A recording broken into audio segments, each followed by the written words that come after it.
Hi. We're we're even less prepared. We're even less prepared than we usually are. The lighting's wrong. The camera's wrong. Ice is still being crushed. It's I don't know. It's one of those days. So, what do you do? What do you do? Drinking some rum though. We're gonna reach over and we're going to drink something that was cast in rum. So we have a couple of tasting glasses. There's a Hound. This is why we crush the ice ahead of time. What? This is why we crush the ice ahead of time. Yes. So this is a single estate. This is Tequila Ocho, and 100% pure agave tequila, not mezcal, tequila. And this is aged in rum cask, and it says Tropical, aged 1 year. I don't know if I've been looking for this for a while. Yeah, I don't know if this is actually tropically aged or continentally aged. Good question. So I just don't know. And tropical flex wages of the Caribbean, South Pacific, the sources of barrels Got a used for this dated bottling. I don't know. Molly. I don't know. Can't tell from the bottle. Would have to double check on it. But we have already opened this. We have. And, so we're going to taste this again. It is quite yummy. It does have like that reminiscence of like vanilla notes from the rum barrels, which is kind of awesome. David and Chris, you might also note that we did pick up the Ophir rum because, well, you made us taste it while we were on Molly, and we decided we needed to have for some. a change, you cost us money. Right, of course. So what should we toast? Lateness. Running late. Because being late to a tiki event doesn't really matter, right? Because it's kind of, I should just relax, right? I'm doing this for fun. Yeah. If I'm a couple minutes late, it's island time. What do we care, right? So as long as we could toast to our past and future roommate. Our past and future Gwen, yes. Who is out looking at new places in LA. She is. I dropped her off at the airport this morning. When we moved into this house, she was a roommate of ours, and then she left to go like lead an independent life. Right. And she is still leading an independent life, but needed a place to stay while effecting transfer from one coast to the other. Because her condo's on the market. She's looking for an apartment. So blah, she's here, but not. Right. Because you put her on her plane way too early this morning. Yes. Yep. So to all of that, here's to some rum barrel aged tequila. It smells like tequila, but it smells like tequila who's had kind of the rough edges filed off of it, right? Yeah.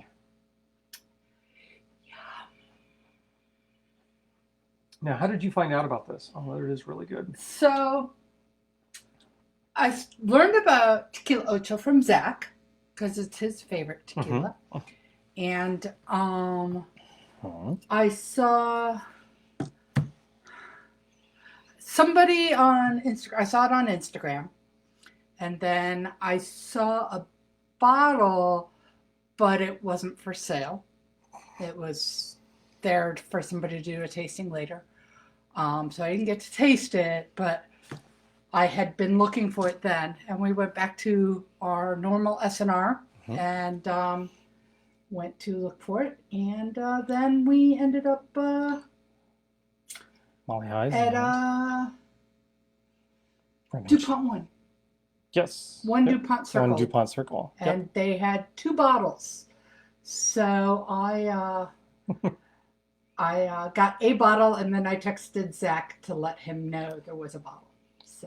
So folks are drinking. So the crew of Molly are drinking Molly Highs because apparently they got a bottle of Liquor 43 and used it to make Molly Highs and went, we like these. These are yummy. So they're drinking those. Greg's drinking rum and ginger ale. Oh my gosh. Ginger and rum. Yep.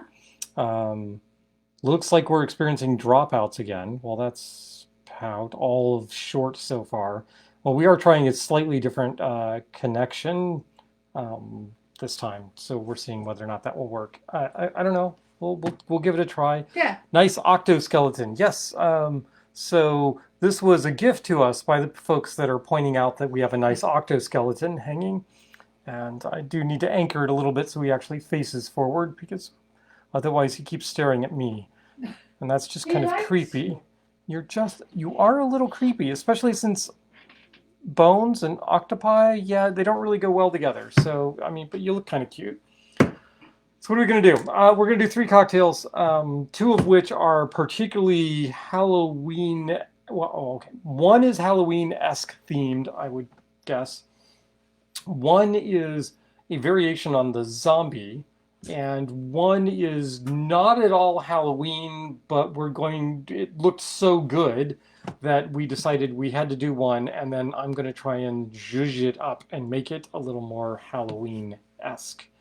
So the first thing we're going to do is a drink that was published in an article in 2006, 2008, something like that, by Gaz Regan.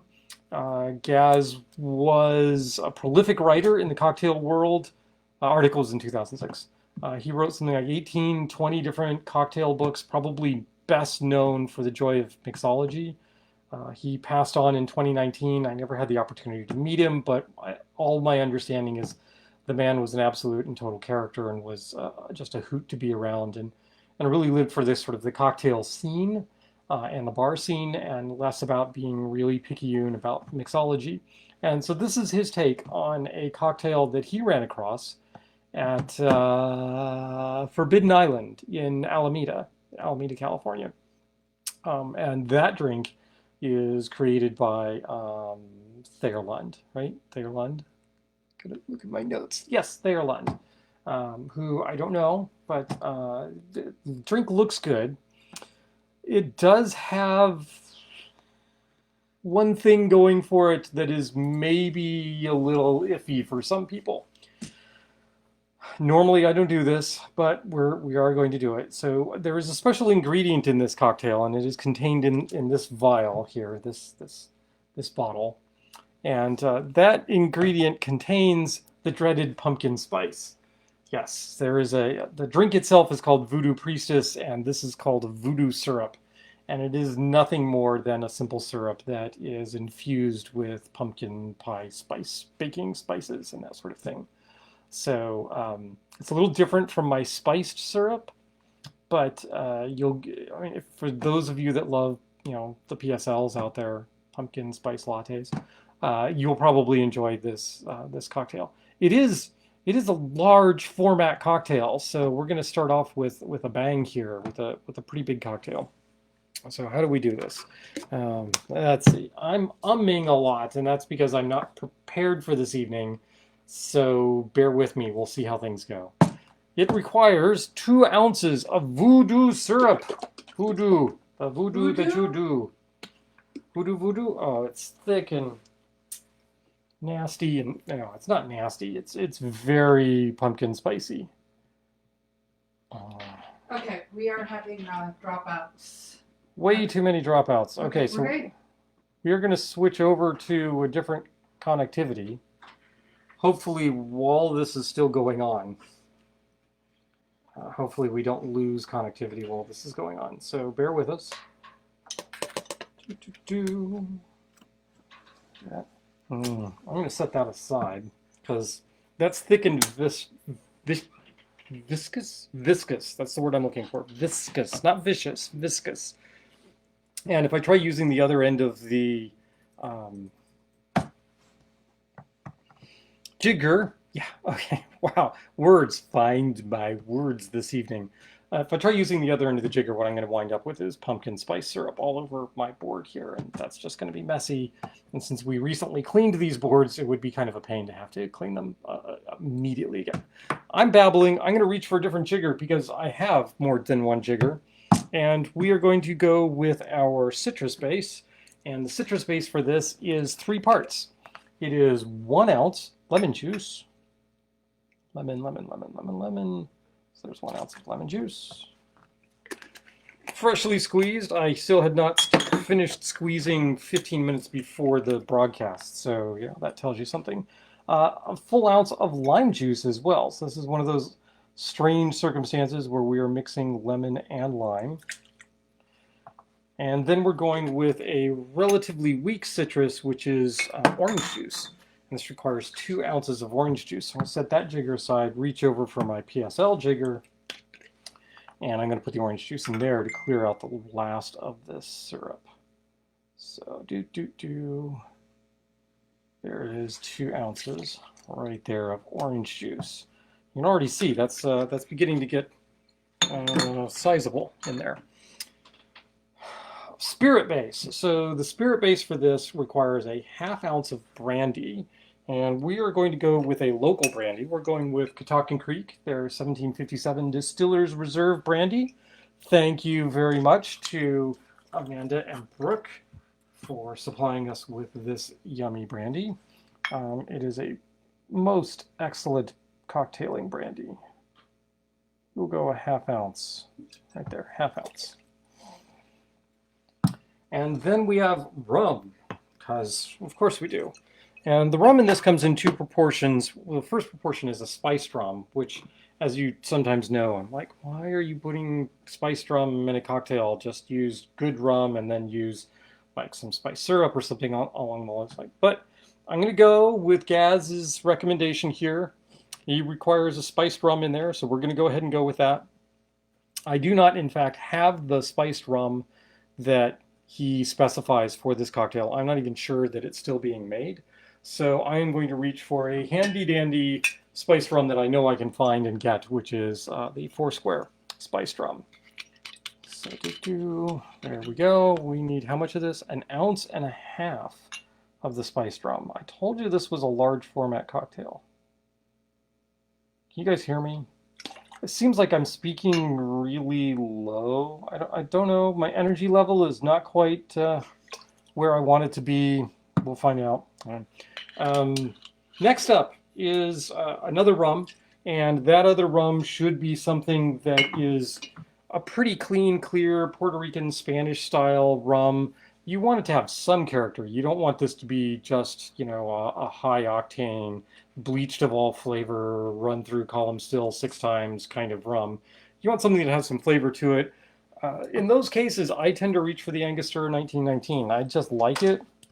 When I'm not reaching for the Ron de Barrilito, I think that the pumpkin spices here are going to kind of beat up the finer notes of the Ron de Barrilito, so that's why we're going with the 1919. I got a thumbs up indicating hopefully that you can hear me and that maybe the dropouts are stopping. We'll see. This is another 1.5 ounces. So if you're keeping track, that's 1.5 ounces of each of 2 rums. So that's 3 ounces of rum, as well as a 1/2 ounce of brandy going into this. Okay, so there we go. That's basically what it is, except for there's just one. Save the bottle. 1 dash of orange bitters, and here we're going to use, well, Regan's bitters, because why not, right? And so I found out something interesting about Gaz Regan today. I hadn't realized it, that he tended to have a kind of eccentric appearance, and one of the things he used to do was he would outline one eye, not both, one eye with eyeliner, and often do like a little squiggle off to the side of the eye, just because he was a character. And we are saddened that we have lost Mr. Regan, even though that was 2 years ago. Had nothing to do with COVID. It was cancer, unfortunately. Numerous articles talking about the impact that Gaz Regan had on the cocktailing lifestyle, community, whatever you want to say. Okay, so we're going to put ice cubes in this thing, and then we're going to shake it, and shake it pretty good. As I recall, they said something like 10, 15 seconds worth of shaking. No, wait, no, that's the blended drink. It requires 10 to 15 seconds. Now this is a 30-second shake, so this is lengthy. So that goes in there. Wow, a lot of ice. That's a big drink. Fill that all the way up.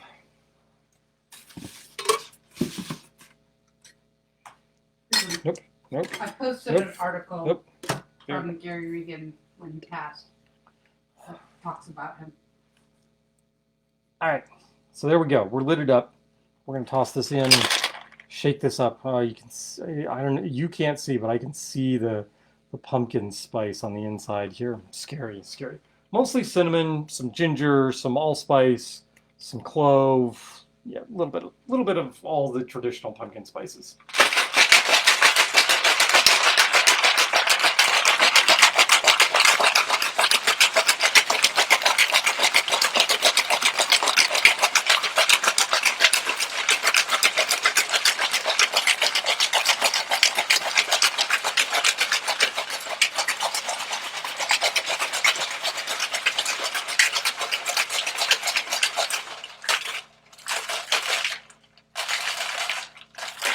There we go. We're all done. That's nice and cold. I need a mug to put this in. So this is the Voodoo Priestess is this cocktail. So, hun, I need a Voodoo Priestess mug. You got one? We'll just go with the little skull. We're gonna go with the skull. Ooh, Mr. Skull. Ooh. We're gonna strain into him, but we need ice in there first. I know we don't use the dirty ice. We don't use dirty ice. So this goes ice in there. Strain. Wow, out of breath. 30 seconds of shaking. I need to go back on my Ramos Gin Fizz exercise routine. Yeah. I'll drink those. Star says she'll drink them. Yeah.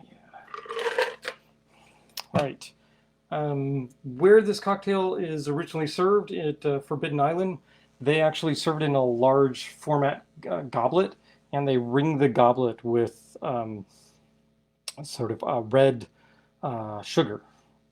So that would be kind of cool. I'm not going to do that here. I'm just going to stick a straw in it because I think that's the right call.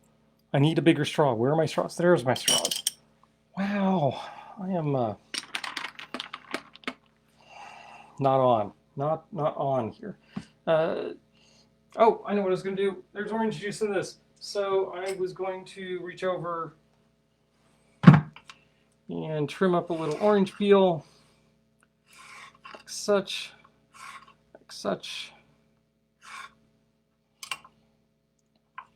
And then we're just going to run this down right there. Just going to stick that on the side.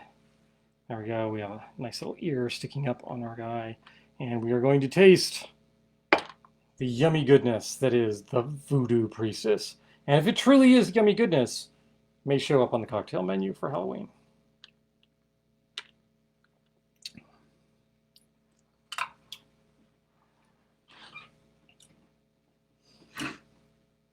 Nope, that's horrible.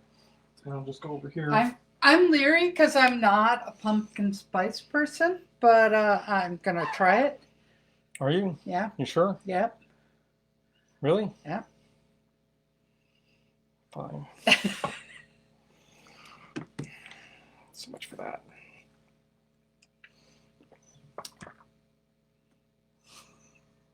That's yummy. Pie. It's nice to hear. Drink. There you go. Enjoy that. It's not too cinnamony.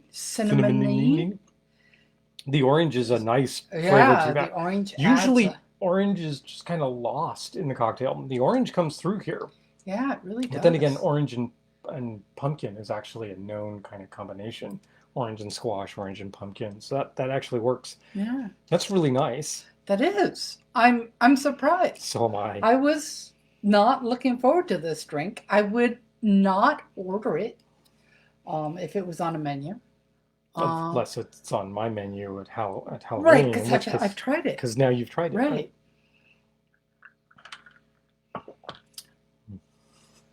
That's really interesting. Gaz is onto something, apparently. Yeah. Yeah. Knows what he's doing, knew what he was doing, whatever. Yeah.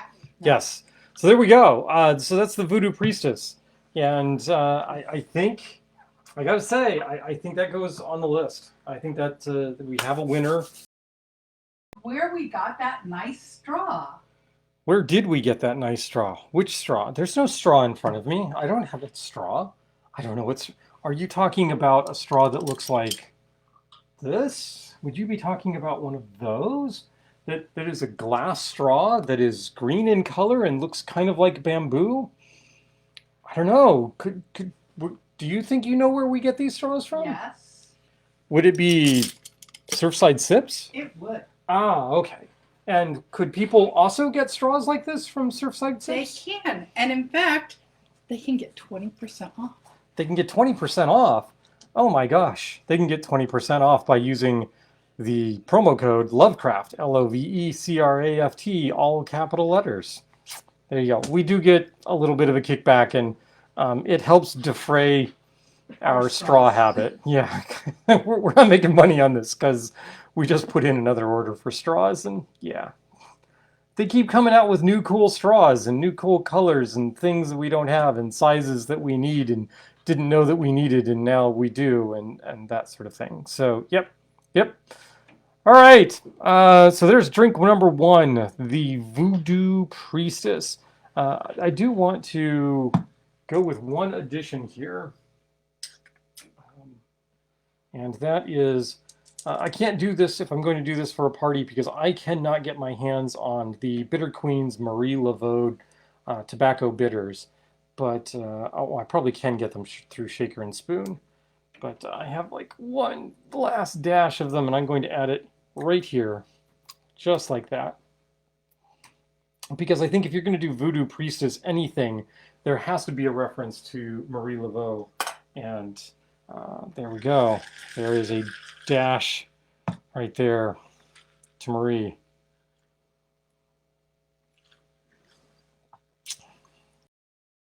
So what else are we going to do? We are going to do yet another variation on the zombie. So this one comes to us from Atomic Grog, and we've done things that Atomic Grog has done before, especially usually we will do the Black Magic, which is a cocktail done at the Mai Kai, and Atomic Grog has done a lot of research on how to make an authentic Black Magic, and we really like the Black Magic. It does have coffee in it, and I think we're already doing a cocktail or two that have Mr. Black coffee liqueur in them, so we may not do the Black Magic this year on the Halloween menu. Atomic Grog drinks for their 10-year anniversary. They're doing 10 different versions of the zombie, and this is the fourth version of the zombie that they're doing. And this was done for the Huki Lao convention in 2021. This year, it took place in September. We obviously didn't go. And this was a Final Destination theme zombie party. And as a consequence, this is the final zombie or the Final Destination zombie. And you can tell it's going to be a little bit different than your traditional zombie because, amongst other things, it's got mezcal in it, which is like, what? That's not zombie, but we're going to make it that way. So thank you, Atomic Grog. We're going to give this a try, and we are going to substitute some rums around because I want to see if I can do this using Hamilton's Beach Bum Berry Zombie Mix because that would just make things easier on me than having to do like 4 different rums in here. So we're only going to limit it to 2 different rums. I think that's the plan, right? Okay, so what are we going to do here? This is a blended drink. So we're going to grab blender tin, and we need a 1/2 ounce of honey mix. And, yep, honey mix. I don't know why I sniffed it. It says right on the label, honey mix, right? Which is just honey and water, right? Honey is shelf stable. So is water. It's not like this is going bad anytime soon. So sniffing it wasn't going to tell me anything that I didn't already know. It's honey mix and it's shelf stable, so it's fine. You know, as opposed to like opening up a bottle of peach nectar that you've had sitting on the counter and going, yeah, that's fermented. Bye. Go away. No. What else? We need a quarter ounce of the spiced syrup. This would be cinnamon syrup in most people's parlance. In my case, cinnamon, cardamom, clove, many other things went into this. We will roll that around. Part of the reason for being so late this evening is I spent a good portion of today making syrups and prepping syrups so that I will have them come Halloween and don't have to try making them. like the weekend of Halloween, because that would be a pain. So we're not doing that. One of those is me attempting to do the baklava syrup that goes into the Molly High that we did last week.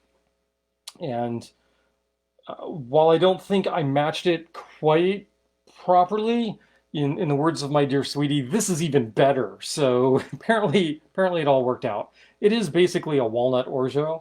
There's a little bit of citrus component thrown in there, or not citrus, citric acid component in there to brighten it up some. And instead of using like a simple sugar syrup with the nut milk, what you're using is actually honey. So you're getting that baklava, walnut, honey kind of flavors all mixing together. We need a 1/4 ounce of grapefruit juice for this, and I did pull out some grapefruit juice. It does specify white grapefruit juice, and white grapefruits are hard to come by. That's why I use canned Ocean Spray white grapefruit juice, because I can get it year round. And, you know, is it as good as fresh white grapefruit juice? No. Is it a damn sight near better than, say, ruby red grapefruit juice? Abso-frickin-lutely. So this was this cocktail. So that goes there. I'm not going to pour the tequila in that because that would be bad and nasty.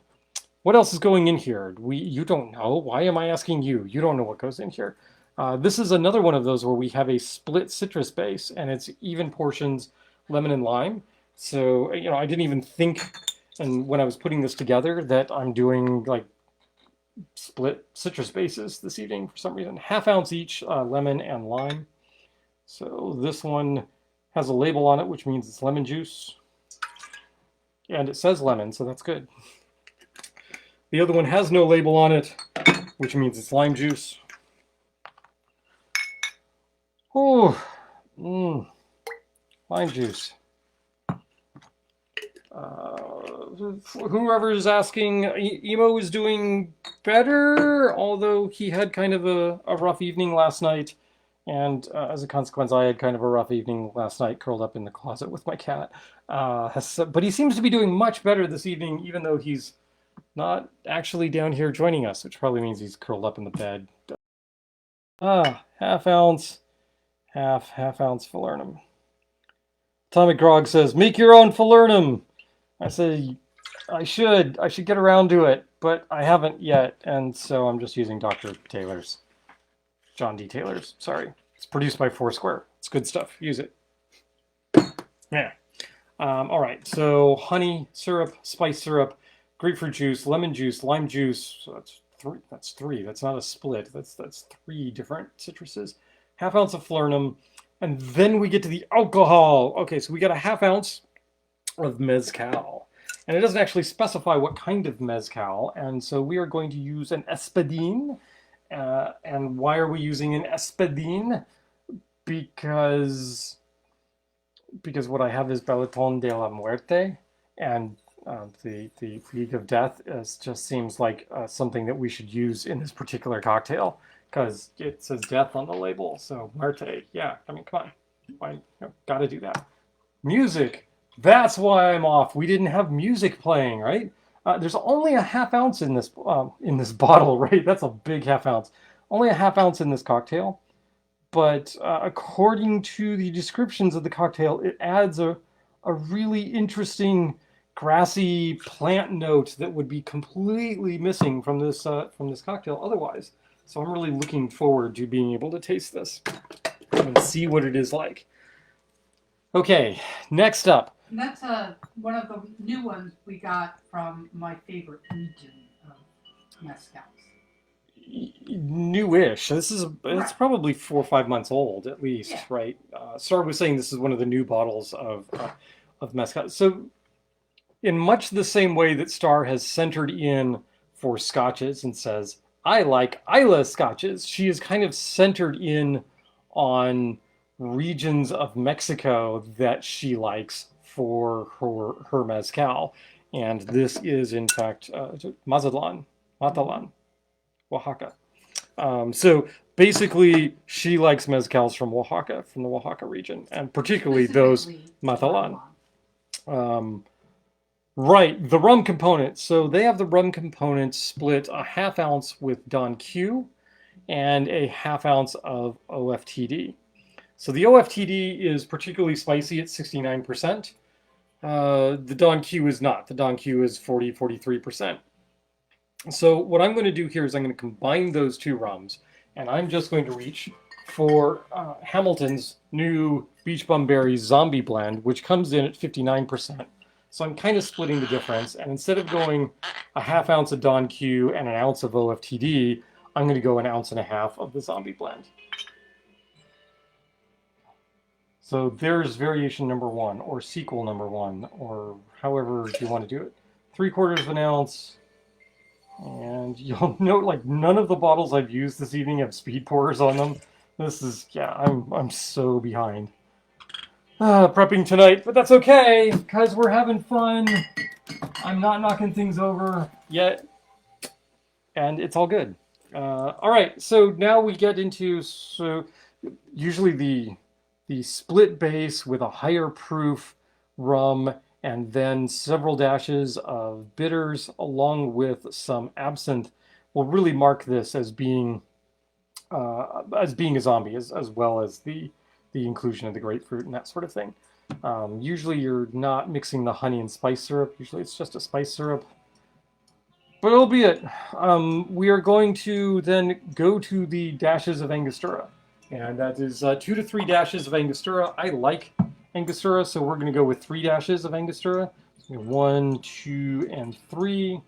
And then I really like absinthe, so we are also going to do the max dashes of absinthe. Dashes, not dashes. No, don't do dashes. Do drops of absinthe. So we're going to go with, it says 2 to 3 drops of absinthe. We're going to go 3. Well, I should probably only do 2, because again, I'm using a high-proof absinthe from our friends at Mount Defiance.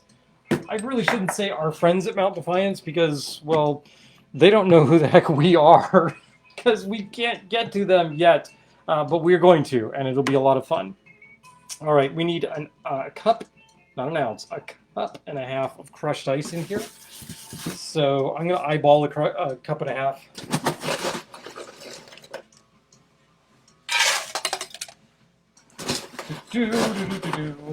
There's music playing. That's got me moving. That seems better. Yay.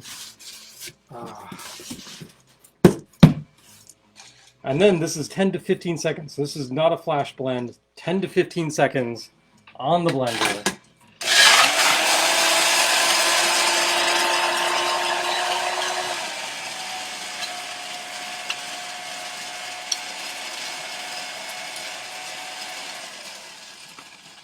There we go.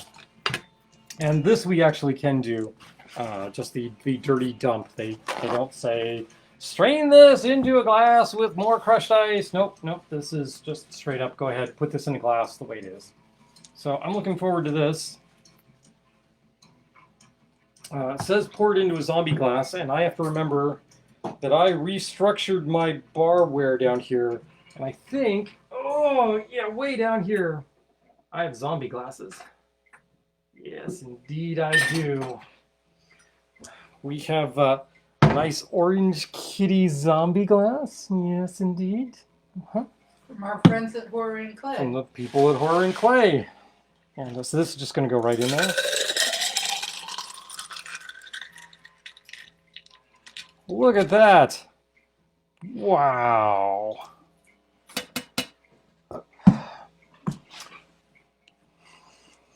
Zombie. So it does say we should put like some sort of weird swizzle stick thick. Wow, words are hard today. So since it's a zombie, we're going to use the Zombie Village pick. Yeah. That's just going to go right in there. Sort of spit some ice out. We're going to stick a straw in here because why not? Tentacle straw? Yeah. Okay, tentacle, blue, green, blue tentacle straw. So there we go, tentacle straw, straw of Cthulhu, straw Thulu, goes right in there. It's not too bad. Huh? And we're gonna take a sip, and this is the Final Destination Zombie a la Atomic Rock from the Hukilau from earlier this year.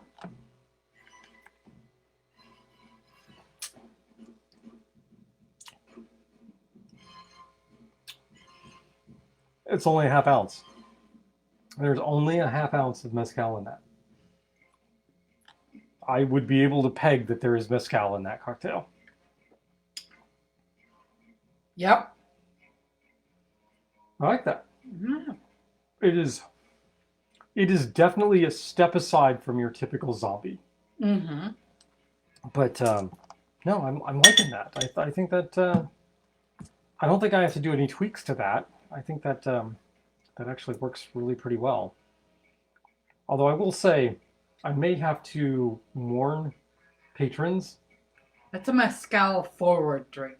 which is weird that there's 3 ounces of rum in there and it's a half ounce of mezcal. And the mezcal smacks your bit. It does, and you should drink this before I think you drink the pumpkin spice, the Voodoo Priestess, because I'm getting notes of that pumpkin spice that I shouldn't get. We also might want to do this with a calmer mezcal, because one of the things I like about the mezcals from Madelon is it is very distinctive. It is very earthy. It is very reminiscent of the single malt scotches I like. Yep. It's very smoky. It's earthy. So we might try this with a different mezcal, like Booho or something like that. Booho or something. We could do that. And see. Although I like how it smacks you in the face, but yeah, it's just surprising that it's like only a half ounce there. Yeah. I mean, that's definitely a zombie, but it's a zombie plus or zombie adjacent or something along those lines. I have another toast. Another toast? Yeah. A toast! So we were made very, very happy by seeing a post on Facebook that 2 friends of ours who met at one of our tiki parties went off to see a play together.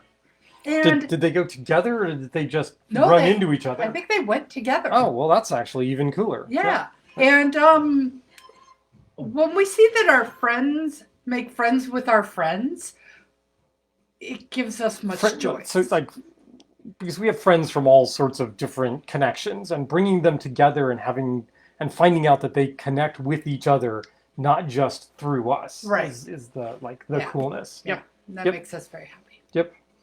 So this begs like all sorts of things. If you can just tweak that recipe, it's like, cool. Could I do the same thing with a gin?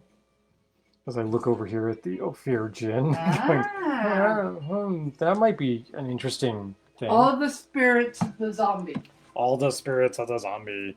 The spirits come together in the zombie. Yes. All right. So that's 2, and mostly a 2 for 2. Notice that she walked away with the zombie, so yeah, apparently she likes it. All right. Drink number 3. I think, if I'm not mistaken, Greg is the one that brought this drink to our attention.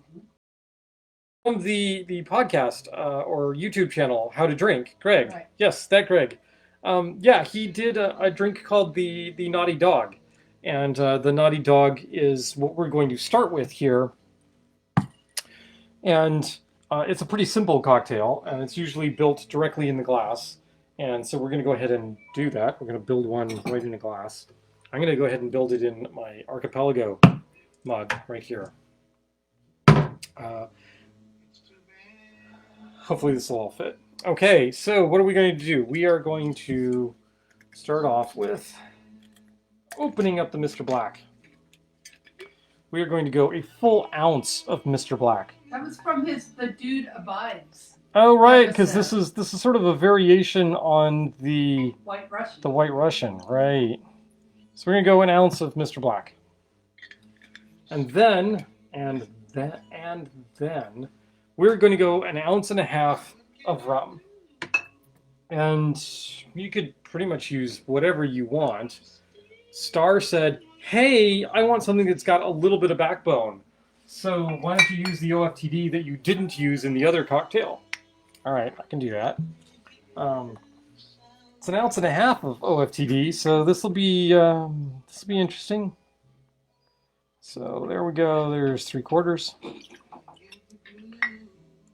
Clearly, this cocktail is built in the glass. Right? There you go. cork, flying. Whee! Okay, now what? Now what do we do?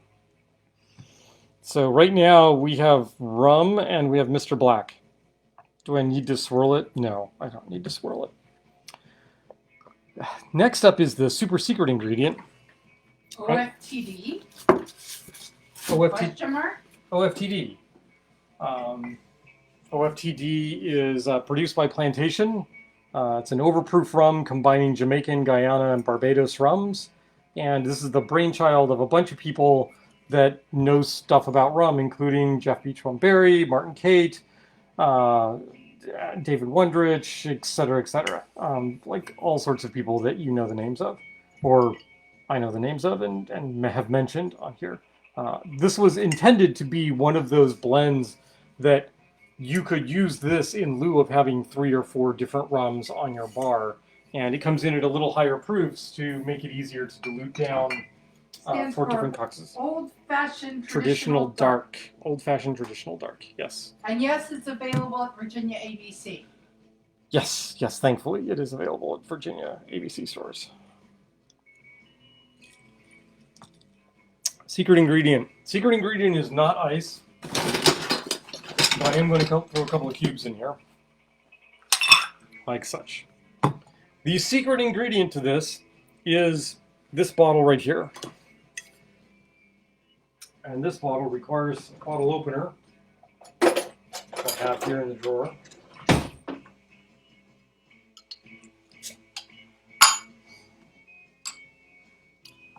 Secret ingredient is root beer, and particularly high quality root beer. And oh no, I can't use that. That's still icky. So 2.5 ounces of root beer get added to this. So there's 2. And then we're going to do a 1/2 ounce. I should probably have done a Mai Tai glass, which is slightly larger. A little stir. Ingredient, and the thing that makes this into a drink that's, well, kind of like a White Russian is the fact that you have heavy cream. There's a nice float of heavy cream on top of this, which, of course, I did not open this ahead of time, so there's the ring. Heavy cream shoots all over the place. Could you get away with milk? No. Can you get away with 50/50? Yes. Can you get away with whipping cream? Sure. So just a little float, like such. There you go. Yep, that's about what we want. And then garnish this with nutmeg. Grater. If you've watched this show at all, you probably know I completely miss grating nutmeg on cocktails. All those cocktails that require grated nutmeg, I usually miss that entirely. There we go. This is the Naughty Dog right there. That's the Naughty Dog. It's not a standard bar cocktail, but it's not too far off of that. And you can probably, I don't know that you can get away with ordering one at a bar. They're probably not all that aware of the Naughty Dog, but it's not all that unusual. You could easily see it on a menu somewhere. So this was described by Greg as like the best root beer float he's ever had. So we're going to try this.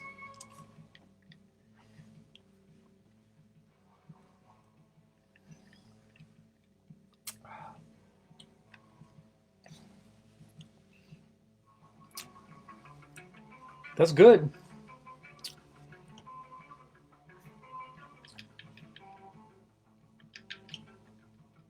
Could be colder. Maybe more ice. Could be colder.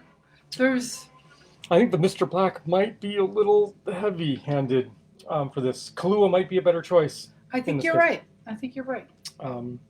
Even though I believe Greg made it with Mr. Black. He did. Mm-hmm. Also, wouldn't be amiss to stop that. Reach over and grab one of these. And do a quick. Let's stick that in there.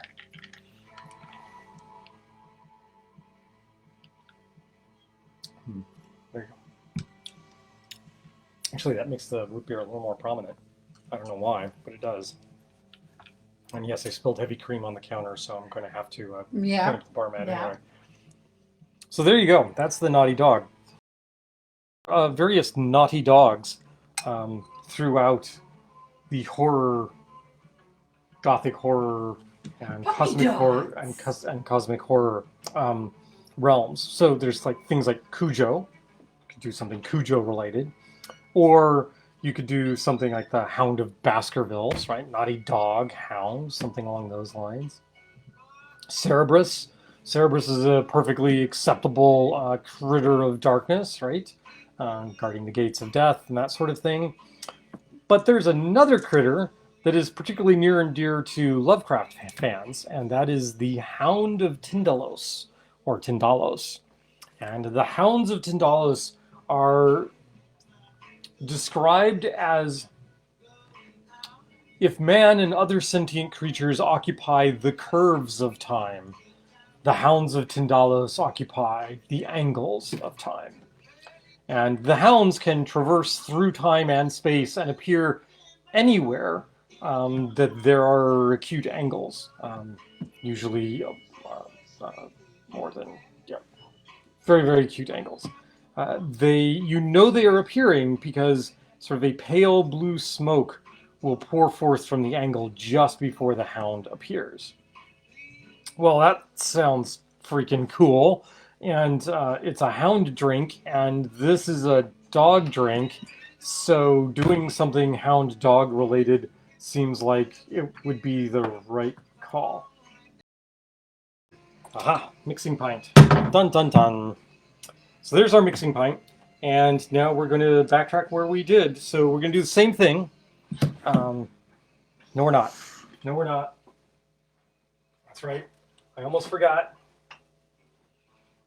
So we're going to set this aside. Oh, right. Amanda wonders what ingredients she should change to make it a naughty cat. I don't know. If you make it a naughty cat, it'll probably drink itself and ignore you entirely. So Greg says a new version could be a hellhound. Hellhound, yep. So the Hellhound. So Hellhound, you could easily do. You could add like Hellfire tincture to this thing, so it would be hot and spicy, and that would go really weirdly with the root beer and the milk. So I don't know how well that would do, but you could do that certainly. I have some really, really spicy habanero infused olive oil that you could mix in with this, and that would be really interesting as well. But I am going to go off of the hounds appear in the angles of time, and they are preceded by the appearance of smoke emerging from the angle. All right. We are going to take this smoking board. So this is just a hunk of untreated pine. And we are going to grab our brûlée torch, fire it up, and we are going to put a char on this board. Char on the board. We actually want this to smoke up some. Yeah, come on. Get some smoke going here. So I was talking with a bartender at a couple years back about smoking cocktails and making sure that the smoke actually kind of stayed in the cocktail. And everybody was using rocks glasses to do smoked cocktails. I said, well, what if you used sort of a brandy snifter or something where the confines of the glass would actually help hold the smoke in? So when you flip it over, you would still have some smoke. And I'm not sure if you can tell, but there's smoke appearing in this glass. I could have heated up the board a little more before stopping there. But in the meantime, we're going to take this mixing pint here. We are going to add 1 ounce of Kahlua to this. Dun dun dun! Quickly, quickly, quickly, quickly, quickly. We're going to go 1 ounce of Kahlua. 1 ounce of Kahlua. I said 1 ounce. There we go. 1 ounce of Kahlua. And then, because my dear wife wants it, we are going to go 1.5 ounces of the OFTD. Oh, I almost reached for something different. I think Jamaican rum would be a really bad mistake in this case, just doing a full-on Jamaican rum. 1.5 ounces. 3/4.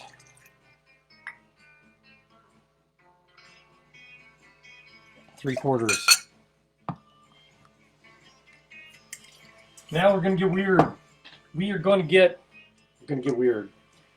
So first of all, what we're gonna do is we're gonna add bink, bink, bink, absinthe, because yeah, absinthe weirdness and bizarro stuff happening, right? So we're gonna do that, and then I'm gonna reach over here, and I happen to have this. It's a teeny little bottle, teeny tiny little bottle of liquid smoke, and we're just gonna go 1, 2, 3 drops of liquid smoke in there.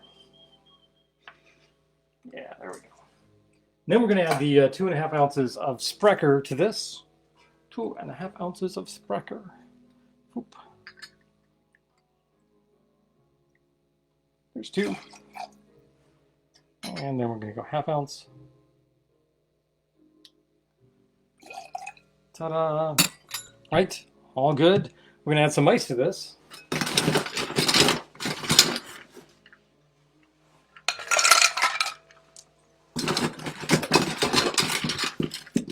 More ice to that, just like that. Stick this guy in here. And we're going to kind of gently swirl this a bit. I want this cold. I don't want it icy cold, but I do want it cold.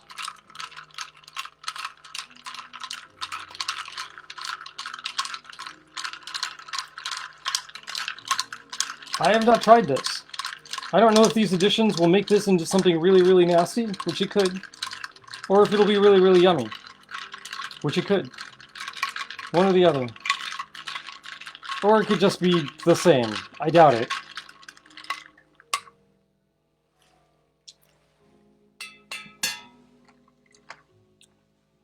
Oh, that's cute. that's super cute.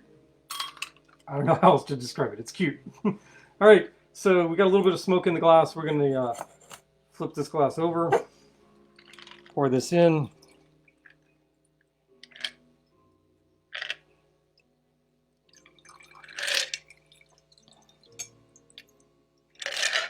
Just like that. And we will serve it up to our patron with a little tiny bit of some heavy cream. Just like that. Oh yeah, that just sort of emerges from the, you don't really get a float in this case, right? So it just kind of blends in and emerges out of the inky darkness, which I kind of like that effect. So there we go. We're going to try this. This is the cocktail that I am calling the Hound of Tindalos.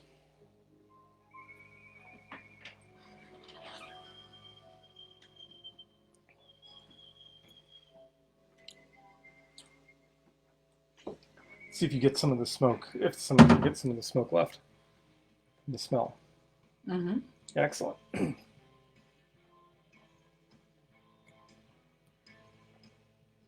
That's a better balance than the Mr. Black. And there's some hints of weird things happening in that. Yeah. It's like, wait, what is that? I mean, you're going to get some licorice hints from the root beer in the first place, but then you add the absinthe to it, and it's like, that's licorice, but different. So what do you think? I like it. It is a very rich drink. Yes. Yes. I am not sure I would drink an entire one. I could cut all the proportions in half.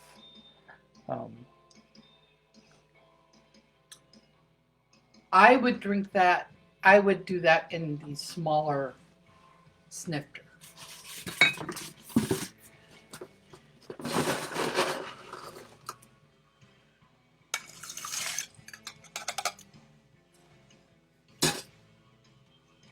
Oh, kind of. Well, it's kind of hard to do. I guess I could pour the crushed ice in first, after the after the smoking.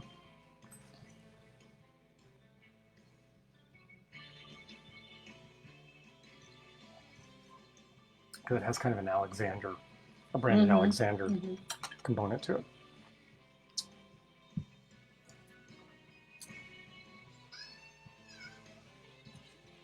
Lightens it up as you dilute it. It does right? lighten it up. As opposed to, man, that's rich. Although, I mean, I don't know. As the ice melts in that a little bit, it dilutes the Mr. Black. Oh. Yeah. You know what? You know what I want? No, I don't. I want a splash of orange. Sure. There's already orange in here. There's a strip of orange in there. Right. Orange bitters. Yeah. Okay. Orange bitters or orange curacao. Okay. You want them in both of these? This.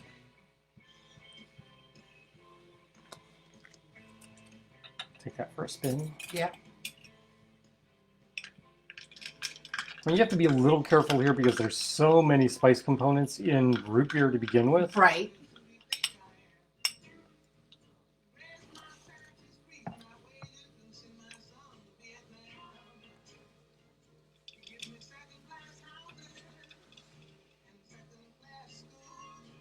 We're edging, if you get a little too much orange in this, you're going to edge into the orange cream soda.